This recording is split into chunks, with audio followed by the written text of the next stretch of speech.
Hi, this is Don Matteo, and you are listening to the Orta Know Better podcast. Let's do this. Leeds is shit. We're recording, you know. Oh, shit.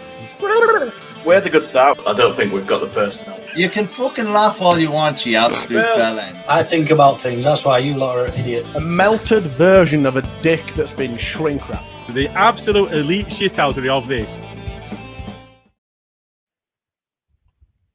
Good evening. Welcome to Berardi and Coke for the Leeds versus Crystal Palace game. You've got myself, Jay, joined by pod regular Luke, and semi sort of regular guest now at this point, Dylan. Been on a few times with us, mate. How are you doing, lads? Yeah, I'm good, thank you. Good, all good. I'm still getting over a bit of man flu, but yeah, I'm not too bad. I'm a lot better than if we'd lost yesterday. I'll put it that way. But yeah, I for me, Jay, yesterday people was touting it as, and I had quite a bit of to and fro actually online with one or two about. They said it's a must win because they expected City to beat West Ham and us to then go 6 points clear if we won. But for me, I find this must win malarkey all a bit. It's becoming too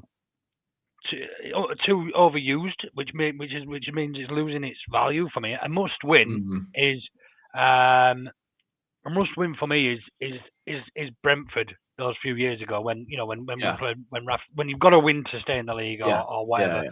That is a must win for me. I mean, there's benefits of winning the games like these and putting a bit of distance between us and relegation zone, of course. But I don't think it's a must win. Great that we have won, and it has put that little bit of light between ourselves and West Ham as well. So yeah, buzzing with it, mate. Absolutely buzzing. But yeah, still not a must win, but it's a benefit and a bonus that we have done. Yeah, I mean, obviously it's always preferable to get a win.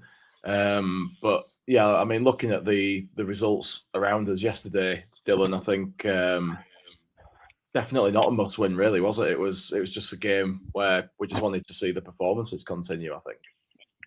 Yeah, I mean, obviously, like I say, it's nice to win, but I think before the game against Crystal Palace, you probably maybe think, a draw against Palace is a good result. And so, I don't like to say it's a must win is maybe a bit harsh. And like you say, yeah, it is for a team, like you say, we're just trying to stay in this league, like you say, like Luke said, games like that Brentford game a few years ago, that's a must win performance. That's a must win match. Like you say, just need to pick up points where we can. And, and like you say, yesterday, it was a good performance and it wasn't must win in the end when you look at the results around us, but the fact we did win, we're now starting to create a small gap. But, when you look at the points from the 20th place up to, around mid-table sort of area, it's very close. So, a few games and it can all change. So, I can see why some people might say, you want to keep winning, create the gap. But, a draw would have been a good result. I can see where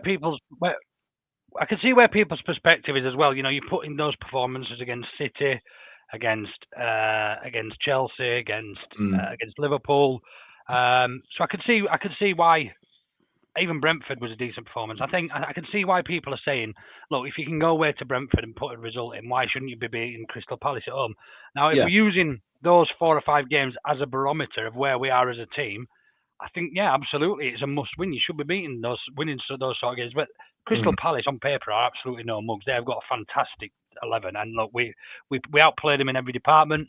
But before the game, to say it is a must-win, I think you're almost setting yourself up to say "told you so" if you don't win. Do you know what I mean? It's almost like you've got a bit of an agenda against whatever, with the regime, whether that be the owners or Farker or some of the players on the pitch and the selection.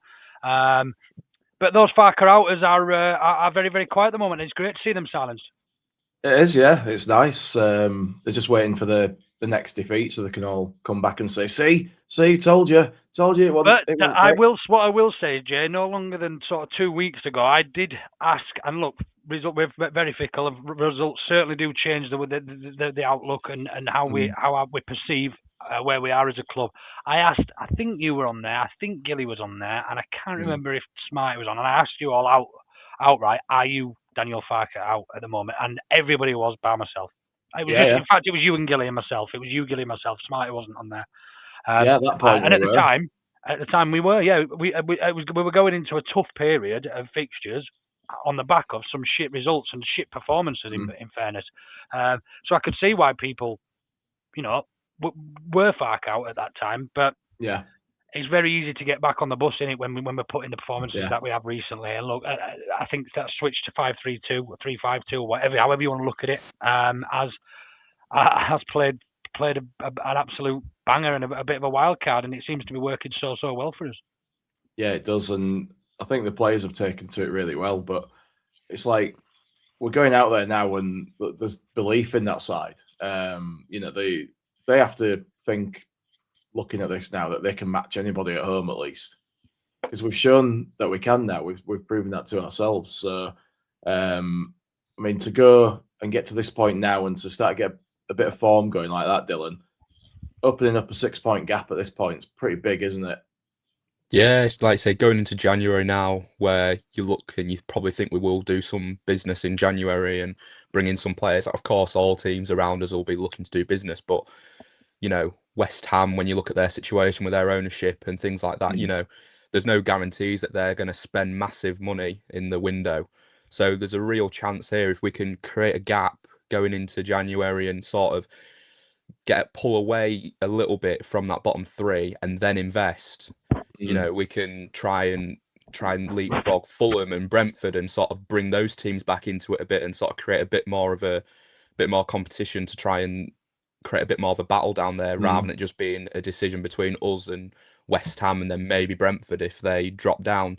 So it's looking good at the minute. Like you say, we've got some, I wouldn't say easy games coming up. Like you say, Sunderland, played well this season, and you know what Liverpool can do when they're on it as well. So no game's easy, and it's not over yet, but we're putting ourselves in a good spot going into what could be a busy January on our part, personally. Yeah, absolutely. I think looking at how we've sort of centered our entire tactic now around DCL, Luke, we've got to be looking for somebody else in January that can sort of carry the can when he's not playing, surely. He's been phenomenal. He's got 6 in his last 5, and look, nobody really, I don't think, expected that sort of return in over that period. No. I said at the start of the season, if we can get sort of anything between 5 and 10 from both him and Metcher, we'll have a good chance of staying up this season. I think we'll probably need about 15, 20 goals from altogether from our front, from whoever's playing there, I suppose, includes Joel Piru as well. But yeah, he's been fantastic for us. Even when he wasn't scoring, Jay, I thought he was still class. I thought the way he brings the players in, the way he holds the ball up, his first touch is a level above.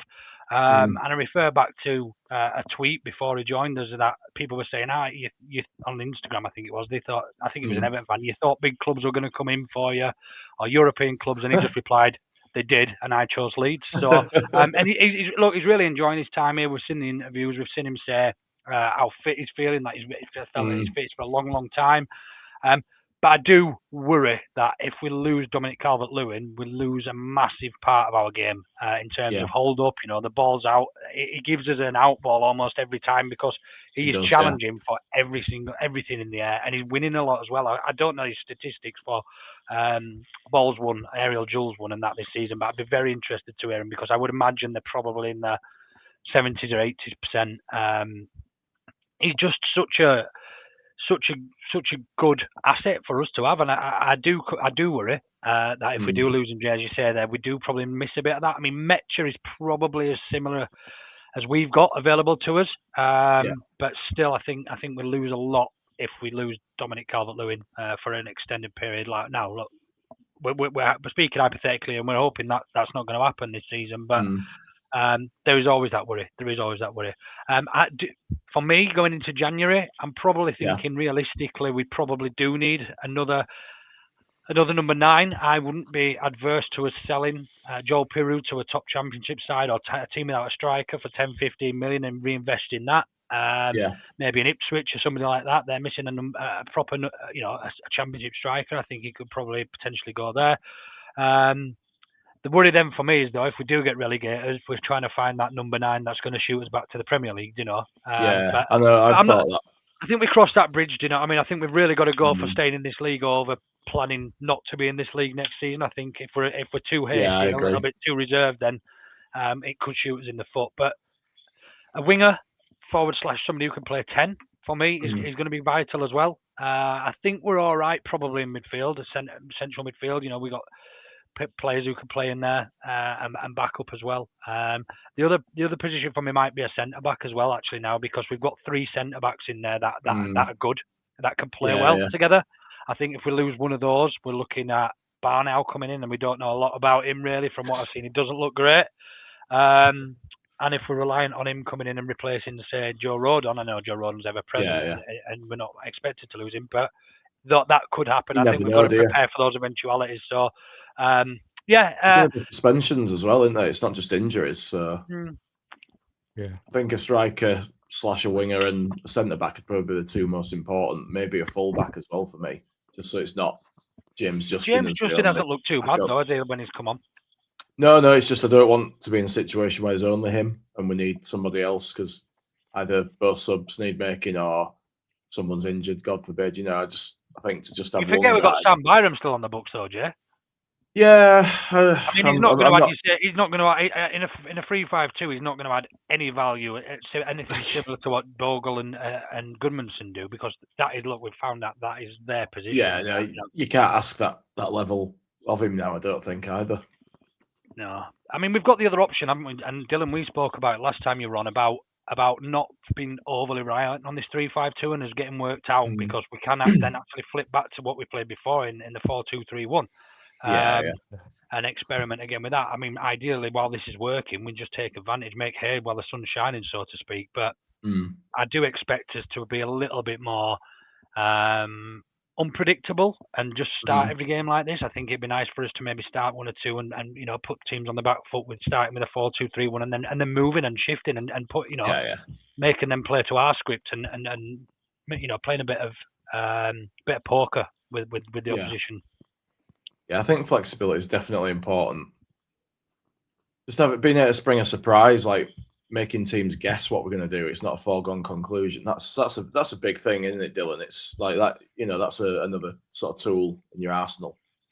Yeah, I think definitely when you talk about you don't want to become over reliant, I think you can probably see with the games that we've played recently, you know, Glasner didn't really seem to know what we were going to set up with and what we were really going to come at them with. And I think when we've brought this new system in, you're seeing managers aren't really too sure what we're going to do next, and it's sort of become a lot more unpredictable, and we can sort of surprise teams. And you've seen Farks making the changes at the right times when we do need them, and you know, he's bringing on Nonto and Aaronson in the past few games, and you know, changing the system and going back to a back 4 when it needed to happen, and it's actually been successful, like the Liverpool game, and it actually helped us being in that back 4. So, you know, I think Farks got those sort of 2 or 3 systems in his arsenal now, and he's sort of at the minute he's sticking with the 3-5-2 because it's working and it's helping us, especially at the beginning of starting games.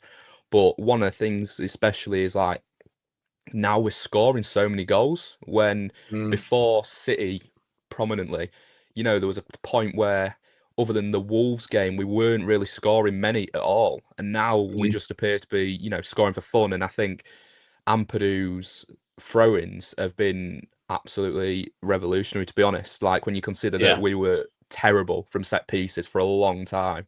And now you look at that and you think that's probably one of our, if not our strongest area of our team now, because we've got 3 big centre-backs and Calvert-Lewin and Okafor, you know, he's 6 foot plus.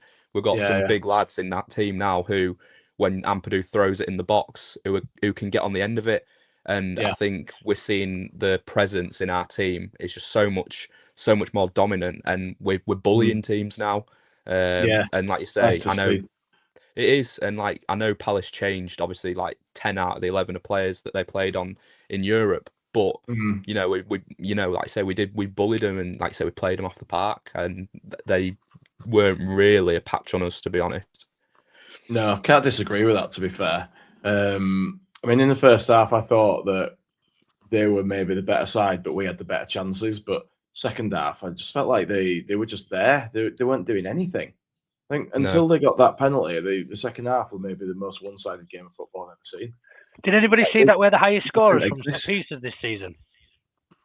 I think I did see something like that. Yeah, 12. I think we've got 12 goals from set pieces, and I think the next highest was 11. And so we're actually top of the, which is mad considering how shit we've been from set pieces for years. Yeah, when we had 150 corners or something without a goal. Yeah. But we just look like we're working on things, big bastard FC, and look like we're playing to our strengths rather than trying to play a different style of football, but just with big bastards. We're actually playing to our strengths now. And look, we probably could have scored another 2 or 3 yesterday from. I remember Pascal Strike having a couple of good chances. Got DCL's goal map here. Is that his goal map? Yeah, that's all the positions that he scores from. What more can you ask from a number 9? He's exactly where he should be, and he's putting them away. So yeah, I mean, it's just it's 5 in 5 for him. He's like, nobody thought he was going to get that return, and the way that sort of Arca seems to, for me, it's like he's suddenly had a light bulb moment where he's stopped trying to force his system on the players, and he's then started to adapt a system to the players he's got, which I don't think was happening at first. I think he was trying to force them to make his system work regardless.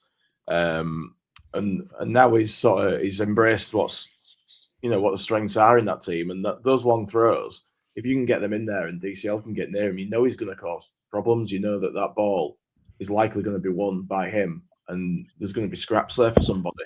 So it's just really good to see for me. It shows a really good sort of good Who level. Got the flick on for his second? Was it Aaronson that did the flick? I thought it was Aaronson. Was it not? I think it was Aaronson. Yeah. I thought it was. I think it was. Yeah. But even still, I mean, you look at Aaronson, and physically, you never expect him to be winning a header in against players like Guehi, and he should not. He has no right to win a header anywhere near their box, realistically, from a throw-in, from a corner, from anything. And they just all seem to be. I said this is part of the reason I wasn't actually Farke out, and I didn't think that we would benefit from getting rid of Daniel Farke, even at the stage where we looked poor for those 2 or 3 games. Because let's be honest, we haven't looked that poor even in the games we've lost, other than that period of 2 or 3 games. Is that the players were still very much on side, and they were playing for each other, they were playing for their shirt, they were playing for positions. When a player has, when a team loses that belief and that wish and that willing to play and fight for each other. Look at that Chelsea game when the feet were going in all over on Enzo, and the battle really had Pascal Strike first, and then Ampadu, they sent him tumbling, and that wasn't the sign of a team that thought they were going to go down this season, and they didn't have any belief in their playing style or their manager or. And that for me, it speaks volumes, and you can't really teach that. You can't teach players to actually be committed. You can't teach. You either are or you're not. So that for me, that sort of made my mind up, and that's why I still very much didn't ever sort of go. I was on the fence at one stage with those poor performances. Don't get me wrong, I was close. But I'm so glad I did believe in it. I mean, I was for the second. Oh, okay. That's right. I did, as you said before, I did get to a point of I was like, I think maybe it's time for a change of manager, because I don't think any of us expected him to suddenly change habits that he'd had for the last 2 seasons and suddenly start doing things differently. Nobody saw that coming, but thank God he has, because now we're unbeaten in 4 games and we're in danger of looking like an half-decent side. Dylan, what do you reckon? Well, I joked earlier with Joe on his show, and I joked yesterday. I was thinking to myself, keep this form up, and DCL keep scoring. He'll be in the England team, and top half and all that lot, and you're getting overexcited, and we're going to lose games between now and then. But you look at DCL. I mean, he's looked like a completely new player in these last few games, and a lot more clinical than the first quarter of the season, and it's been great to see him sort of come into his own, because like you say, he was playing well. He wasn't playing bad at all. But now he's adding the goals to his game, and it's like the all-round performance that we're getting from him, and it's like it's good to see. But we really are. We're doing well, and I do hope that we can keep it up in terms of pushing on in the results and sort of getting more points.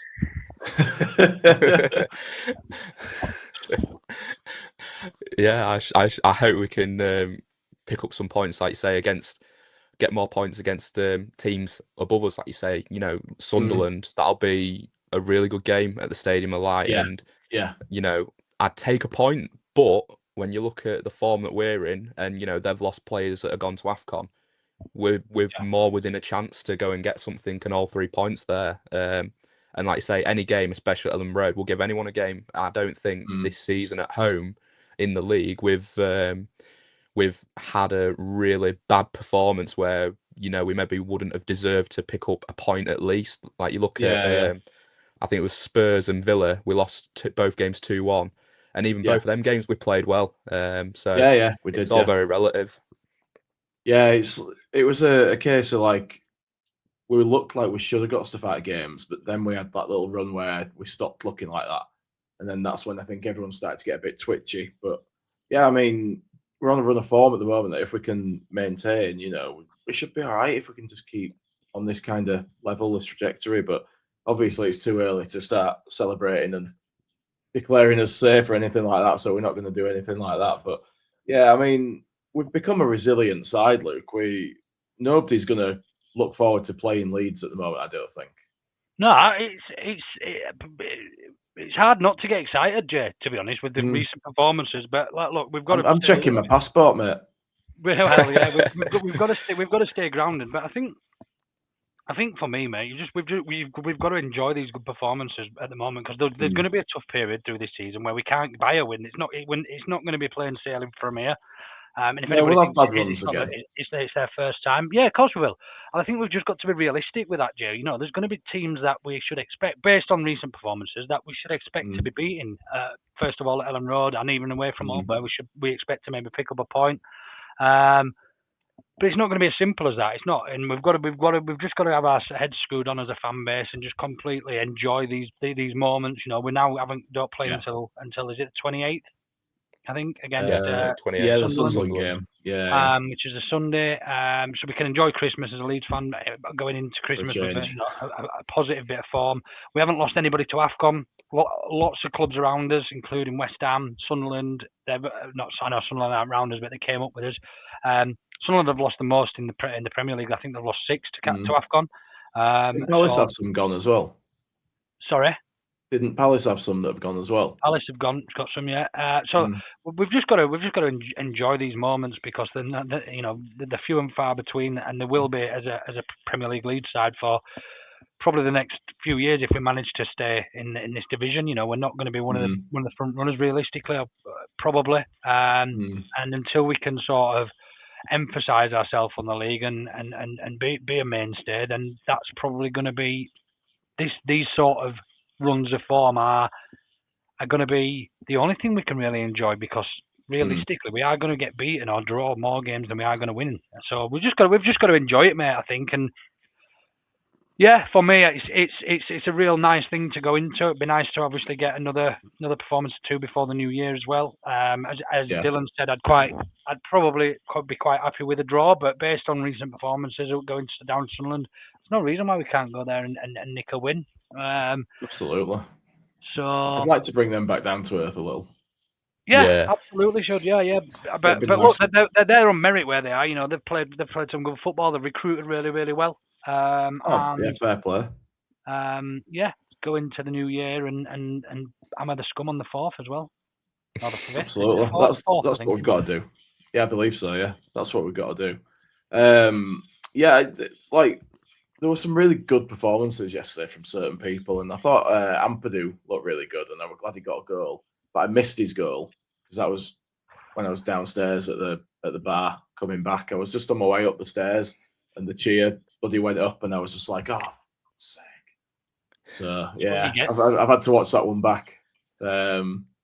But yeah, he did really well. We talked about Aaronson. He did really well. I think his selection raised a few eyebrows. People were getting a bit vocal about it before the game. I mean, I were a bit like, oh, fucking hell, what's going on here? You know. But fair play to him, Dylan. He had a great game, didn't he? Yeah, he played really well. Like I say, I think it's been a thing this season with Aaronson, and I think he's been overly criticised by a lot of the fan base personally. I don't think he's been as bad as some people have maybe made out this season. But I think he more than paid back the manager for picking him yesterday. And I think, no matter how much criticism he faces, he continues to just give his all and put in 100%, and you can't really ask much more from a player like that. And I do think as well, in a team like at the bottom end of the table, you need players that are going to work hard and run for you. And, you're not going to get many players at the bottom end of the table who are going to run more than Aaronson and put in more effort than him. So, he's probably one of, if not the most hard-working player in the team. Puts in the yards and works hard, and he put in a really good performance, defensively and in helping us get forward as well.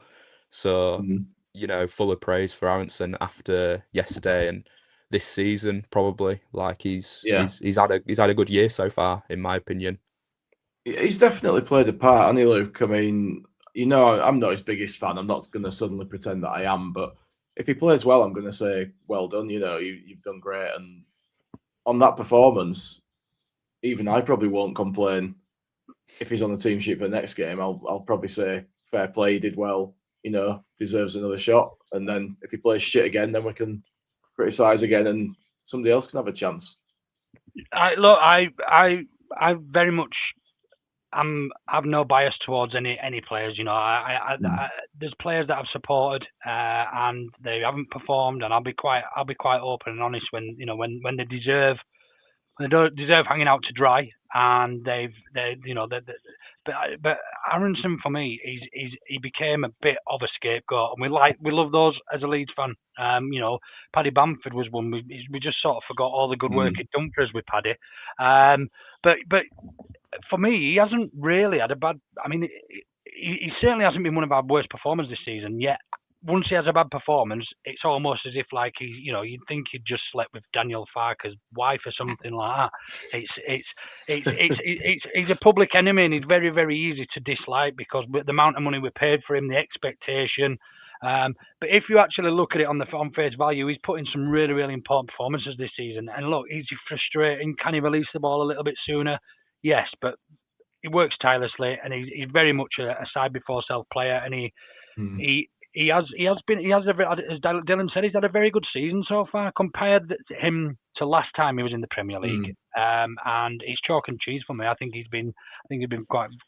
I'd even go as far as saying one of our top 5 or 6 players this season. Don't say that to Gilly. No, I'm not. I'm being honest. Well, when you compare him to someone like Nonto this season, who doesn't get that much criticism from what I see off fans, and people clamour for him to get more game time and stuff. But when he does play, I know obviously he's come on a few times in the last few weeks and made a difference, but majority of the time when he has played, I don't feel personally like he's made a big impact in the matches that he has played. And you compare his season to Aaronson, I think it purely is a price tag thing when you look at Brendan and the criticism that he maybe does get.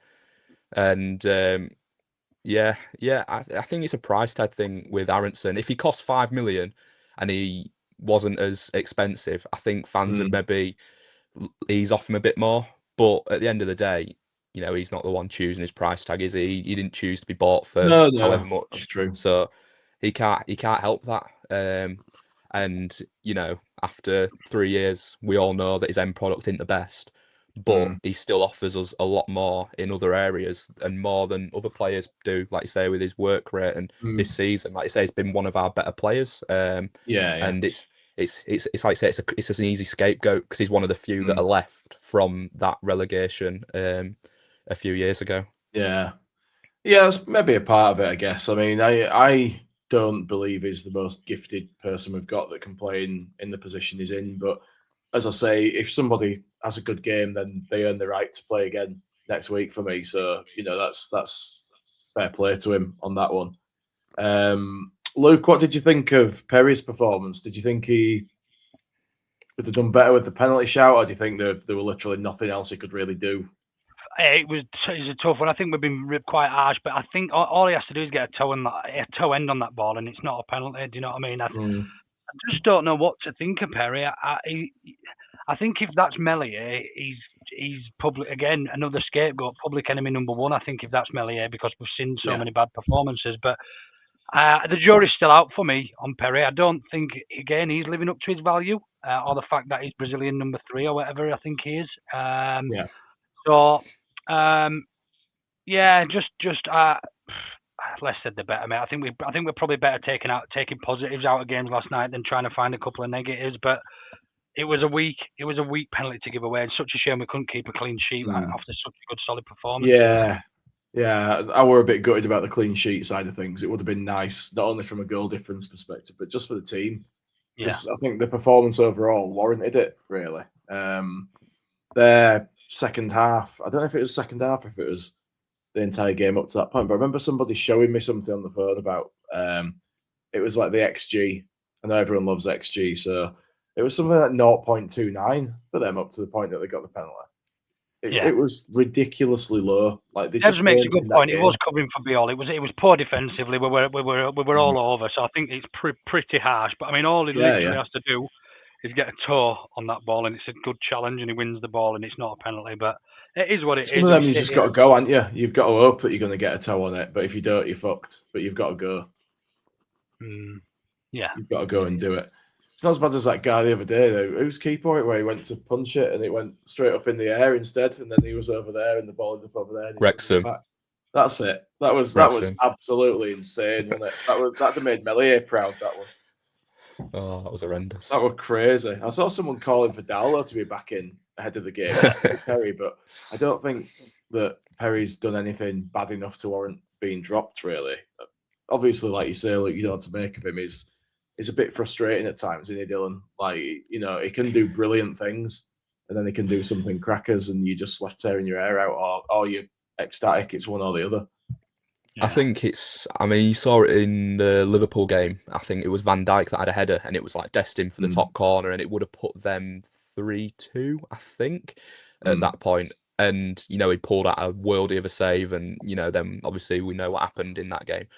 But it's one of them. I think, everyone's bound to make a mistake. Even the best keepers make a mistake. So, everyone has a bad game, and I don't think he's massively cost us points-wise, to my knowledge, off the top of my head. I might be wrong with that. But, things like his distribution does have to improve. However, the fact that we tend to now play just aiming for Calvert-Lewin and just getting Calvert-Lewin's head on it, I think that does sort of help him a little bit, because he's not having to worry about sort of passing out from the back a lot more. It's a lot more route one, and it's sort of suits him a little bit more, as well as the rest of the team. So it's not something which is having to be relied upon as much as it maybe was at the beginning of the season, which is probably why it's not really highlighted as much. But I don't think we should be dropping him for Darlow. I mean, I've seen a few people saying we need to get a new keeper, number one in January, and it's not going to happen, is it? It's not going to happen. You don't spend £20 million and then get someone else. Yeah, it's not going to happen. And I think, like you say, it's something like his distribution. I think you probably can improve that with coaching. So it can improve. And at the end of it, this is his first year in the Premier League as well. It's going to improve, and he'll get better, I'm sure. Come next season as well, he'll be a different keeper. Yeah, I was happy to see him doing a bit of piss-takey, time wasting a couple of times as well. I quite enjoyed that. I like great when your team does it, but against you, you're fuming, aren't you? Everyone does it though, so it's nice to see us do it back sometimes, because you get so sick and tired of it.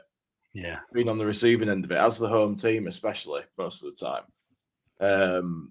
But yeah, I mean, I thought he did all right, me overall. Like you say, the penalty, Luke. If he'd touched it, different story. But for me, he had to go, and he had to try and do something. And he'd been kind of dropped in it a little bit by Biol. But after they got that penalty, they came to life then, didn't we? We looked rattled, and they hit the post nearly instantly. How differently do you think that last few minutes would have been had that one that hit the post went in? Do you think we'd have thrown that game away? Dread to think. Because it was like a massive momentum swing, wasn't it? If that had gone in, that'd have been it for me. Our backs would have been to the walls and they'd have just been on top of us. Yeah, like Dunkirk. I said if that had gone in, I would have shit myself basically. I didn't. Yeah, I don't know. I think the game's a different game there at 3-2. I certainly don't think we go and get a fourth. No, I don't. No, I don't. No.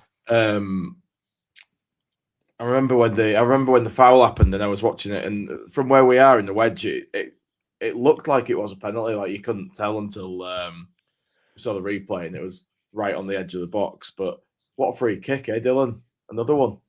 Yeah, I mean, I think Stack's been, since this new system change, I mean, you could say it's about nearly the whole team, but Stack's like been, for me, one of the most improved players since this new system. I think he's been crucial in our midfield and going forward, and he's offering us a lot. And it's good to have someone who can take free kicks as well. I think we've not had that since Pablo, really, a designated free kick specialist who you can rely on, where you think it's actually a bonus to have a free kick than a negative. So we've seen it now a couple of times now with Stack, and I think I saw a stat. He's the first Leeds player to score 2 free kicks in the same Premier League season since Ian Hart or something. That's ridiculous. Which is nuts. Yeah, and that's outrageous. And that's crazy. So I think it just shows really that, you know, we've got someone who can take a set piece. And it wasn't easy either. It was quite an angle on it as well. So, you know, he did well to get it over the wall and in at the near post. So what are the rules on the penalties? Because I thought if the foul continued into the box now, that was a penalty. I believe it's where contact starts. Yeah, I thought it was where contact was made. But they on commentary sort of appear to think that it was a penalty because it ended in the box. Yeah, I thought the rules changed not so long ago. That actually, if the foul continues into the box, that actually it should be a penalty. I could well be wrong. I don't know. I'm not a referee, so. To be honest, Luke, when you see like the thing with Aaronson where he got completely taken out and they didn't even look at it, it's hard to know what the rules actually are sometimes because they change that often. Yeah, you don't know, do you? Like I can't understand how that wasn't looked at. It was. It was. I thought they didn't. I thought they didn't look at that one. He gave the penalty. Did the referee initially? No, there was one before there, wasn't there? Oh, Aaronson. Oh, the one for us. I'm talking about when Aaronson got cleaned out. Yeah, it was Aaronson. Yeah. I did get looked at as well, though. Did it? Ignore me then. I think it did, but they didn't really make much of a decision on it. But it was a penalty. That's really weird. But I don't think they made an announcement or anything. I don't think in the ground. We should have had one last week as well against Brentford when Calvert-Lewin was pulled down. Yeah. We gave them a penalty. But they got a penalty. The only reason it was overturned was for offside. Was Brentford's penalty. And theirs was far more obvious and cynical than ours. Than Calvert-Lewin's. So it's one of them, and you hope that even themselves up over the season, but we'll see. Yeah, well, we seem to be on the receiving end of a few at the moment, don't we? So there's a few owed at this point.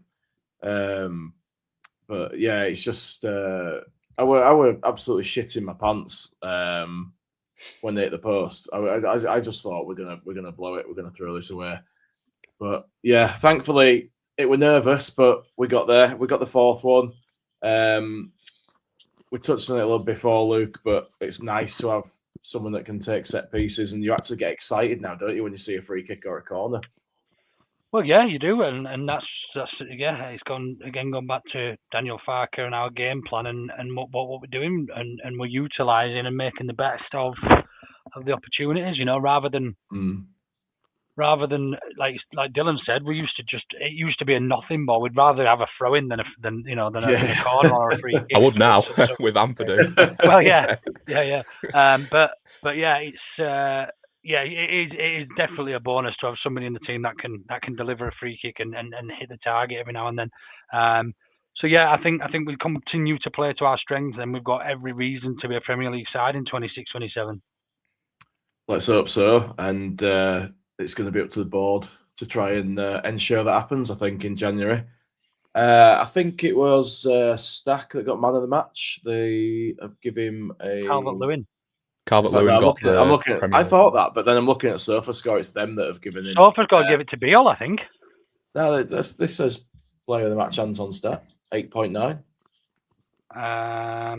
He was good, to be fair, Stack. I'd say personally for me it was between Calvert-Lewin or Stack. Those were my. I've written DCL favorites on here just for proof. DCL man of the match, but that confused the hell out of me when I saw that. It just made me think I'd got it wrong. Yeah, I thought Rodon and Ampadu were both very good again yesterday. You look, Dominic Calvert-Lewin certainly probably deserved it for his 2 goals. There was loads of contenders for me yesterday. I don't think there was a poor performance on the field, in fairness. No, I don't. I think everyone sort of did the job yesterday. I think everyone put in a shift. Clearly, as we said before, they're all playing for Farker and the system's working now. So just got to keep this going, aren't we, Dylan? And just ride this train as long as we can, get as many points as we can until it does drop off, because at some point it will inevitably drop off. Yeah, that's it. And I think, like you say, it's just take advantage of while this system's working and while we're getting performances and results from it, just absolutely take advantage of it. And like you say, go into Sunderland with full of confidence, and you come out of Sunderland with a point at least, and then you're looking pretty going into the new year, and you got some, I wouldn't say favourable games, but I'd stand our chances at home against Scum, because they're not great, and I think Bruno might be missing for that game. So they've got some injuries, and then obviously before that we've got Anfield, which Anfield won there last time we played at Anfield. So it's all looking pretty rosy at the minute. But we know how easy and how quick that can all change. And like you say, this isn't going to last forever. 2 bad games in a row, and everyone's disaster again. Well, that's it. If we beat Sunderland and then lose to Liverpool and Scum, then it's like panicking again and things like that. But at the end of the day, they've got good teams compared to ours. We look at the cost of their teams compared to ours. So it's all relative. But I do think that we're going to invest as well in January. So we're only going to get better from me. And hopefully come end of the season, we'll have Fark and be sitting 14th. Yeah, hopefully. That'd be nice. I think they've got to, definitely. I think they've got to invest. I think looking at the fact that we are where we are, we're up in a little gap, but it's still only a small gap. There's a lot of football to go. But it's promising enough, isn't it, Luke, that you're going to look at that and think that's worth throwing a few quid at now. We're on an upward trajectory. We're doing all right here. Yeah. I think, as I said before, it's hard not to get excited with recent performances, and certainly the results are starting to reflect the performances. I think there's probably another 5 games this season where results probably should have gone differently, where we've either lost and should have drawn, or where we've drawn and should have won games. So. Spurs, I think we should have beaten them. We lost 2-1. There's lots and lots of games and examples from this season where actually we've still been a decent side and competitive, and actually take those into consideration. And look, it's unforgiving, isn't it, this league? And no matter how good you are, if you're not putting the ball in an onion bag, you're not going to get results. And we weren't doing that at one stage. But it's somebody said earlier, I think we scored 13 goals now since City away in 5 or 6 games. So it's crazy, isn't it? We were looking around at one point saying, where will goals come from? Yeah, and I openly said before, I don't know where our next point's coming from. I don't know where the next win's coming from. But look, they've shaped up, they've worked hard, and we deserve these recent results. There's no doubt about it. Absolutely. I'm just going to rip through these few comments that you've starred for me before I forget, and we end up getting to the end, and then you'll bollock me after and say, why didn't you read them? We've got Shane D. Big shout out to Just Joe, lads. All Leeds, aren't we? Yeah, totally echo that. Hope Joe's doing all right out there. Good to see him back today. Dylan was on there. Yeah, it was good. All the best for his recovery, and that we're all behind you, mate. Big time. It's good to see him doing all right, and really pleased for the lad that is, he's been able to say what he needs to say, and just hopefully he can crack on now, and we'll all support him.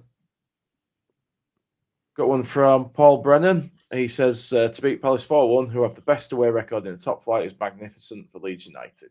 Can't argue with that, can you? I was really worried about their away record, but we've got a good home record, so you don't know, do you? It's one of them things. Clash of the Titans and all that. Top Banana says Aaronson has played under 5 Leeds managers and all have picked him must be doing something right. I don't want to speculate what that might be, Top Banana, but he may well be very good at something. Scooby D2, he says, should Grove have tried to accidentally on purpose wait a bit before trying not to jump over their bloke's legs? I don't even remember. Depends what the rules are, doesn't it? Because as I said before, I think penalties now are whether if the foul carries on into the box, then it should be a penalty. But VAR just make their mind up based on whatever they feel like on the day. So we'll never know the rules. Depends what colour pants they've put on that morning, doesn't it, as to which way they're going to give decisions or something, because there's no rhyme or reason behind it. I swear they just use a duck race. They just Google duck race and say, is it a penalty? Yeah, and then, probably yes do, or yeah. no. That's why it takes 5 minutes. We're just finishing the duck race. We've got 31 seconds left. Mac, whack, whack, whack, whack. That's why it takes 5 minutes. Jammy Dodger is always about. Good lad. Says, I've enjoyed today's stream. Dylan's a good pundit. I value his opinion. So there you go, Dylan. Dylan. Cheers, mate. We like to get someone on who actually knows what they're on about now and again, so that people that are watching. So cheers for coming and propping us up a bit, mate. Nah, it's all right. Don't worry about it. I think that's probably pretty much all of it for today because I am absolutely knackered and I don't really know what else to talk about with the game. Sunderland next, 28th, so that's a big one coming up. We'll be back for a main pod during the week anyway, won't we, Luke? So we should be there Tuesday, but I'm having to cancel. I've got other plans, so I'm hoping somehow, unless we can get it done through the day and we find somebody else who's off work. We'll work it out somehow. But if I don't see you before, everybody, have a lovely Christmas. Stay safe. And yeah, all the best for the new year. But hopefully I will see you before. I'm sure you will, mate. We'll be on. Whether you're available or not, we'll see. But we'll try and get you in there. You know, you've got your fans out there that want to see you. Dylan, what are you up to? Are you on any pods coming up or? Nothing much. Like I say, go and watch if you haven't already. Go and watch Joe's final word from tonight. Was on that. I'm going to catch up on that after. Oh, I think we've lost Dylan. Is he frozen? He's frozen on us. At least he says frozen at the end. Well, yeah, it's better than Carl when he freezes like about 5 minutes in. Yeah. Yeah. Are you back? Yeah, I'm back. I don't know what happened there. But yeah, everything just went black. I was like, what's going on here? But yeah, no, just go and have a watch Joe's final word. Was on that. And then definitely do. Go show your support for Joe. Yeah, absolutely. Go give him a like and a bit of hype and yeah. Yeah, do hype this video as well if you fancy, because I think you get 3 free ones a week. So click the like and then hype next to it, because I think it helps like our what's it called? Our placement in the algorithm. The algorithm, yeah, it just helps people find us and all that sort of stuff. And even if they don't want to watch us, at least they've found us and decided they don't like us very much. Exactly. At least they can watch it and then they know that we're all knobheads. But speak for yourself. Some people stick around. Cheers, mate. You know. Yeah. Cheers for coming on, Dylan. As always. No worries. Shall we sing him a Christmas carol, Luke? We do a Christmas carol before everyone who's watching. Shall we just give them a little rendition? You take it away, mate. White Christmas. It's got to be a white Christmas, hasn't it? Yeah, well, you go for it, mate. We'll just accompany you. No, you're all right. you have to subscribe to my OnlyFans for that. Jesus Christ, that's where they can see your Christmas stocking, isn't it? Anyway, if I don't see you before that, guys, you know, have a good Christmas. If we don't get back on for main pod and all that beforehand, everyone watching, have a good Christmas. But we will try and get back and give you a fix, and you can listen to us while you drink loads of beer and eat your Christmas turkey. Cheers. Have a good one. Cheers, guys. Adios. I'm dreaming. It's all the no better. We all the know much better than letting Carl go on with Jay. Luke's calling out bad weathers, and Smarty is no better, and Gilly gets fan mail again. But every time we go live, shit take has been can't speak or even tell the time. It's more a toys out the pram.